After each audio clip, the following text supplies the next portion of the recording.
जय जिजाऊ, जय शिवराय, जय शंभूराजे। आज 19 जून।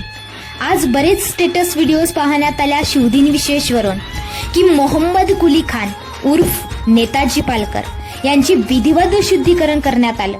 प्रश्न पडला ना, तर इतिहास असा आहे, औरंगजेबाला साथ देणारा राजा जयसिंह हा छत्रपती शिवरायांना शरण आला आणि जेव्हा शरण आला तेव्हा ही बातमी औरंगजेबाला कळाली। तेव्हा औरंगजेबाने राजा जयसिंह यांची हत्या केली।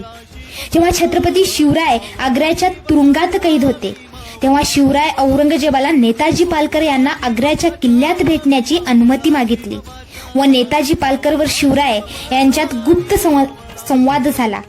तेव्हा नेताजी पालकर हे स्वराज्याचे दुसरे सरसेनापती गुप्तहेर बनले व औरंगजेबाच्या छावणीत प्रवेश केले। तेव्हा औरंगजेब नेताजी पालकर यांना अटक केले व 2 पर्याय ठेवले, एक तर इस्लाम धर्माचा स्वीकार कर अन्यथा मरायला तयार हो। तेव्हा पालकर इस्लाम धर्माचा स्वीकार केले व त्यांना मोहम्मद कुली खान हे नाव देण्यात आलं। गनिमी काव्यानुसार नेताजी पालकर शिवरायांना आग्र्याच्या कैदेतून सुटका करण्यासाठी मदतच केली व शिवराय राजगडावर पोहोचल्यानंतर परत नेताजी पालकर स्वतःची सुटका करून घेऊन स्वराज्यात दाखल झाले। तेव्हा त्यांची विधिवत शुद्धीकरण करण्यात आलं। हा आहे आमच्या छत्रपती शिवरायांच्या गनिमी काव्याचा इतिहास। जय शिवराय।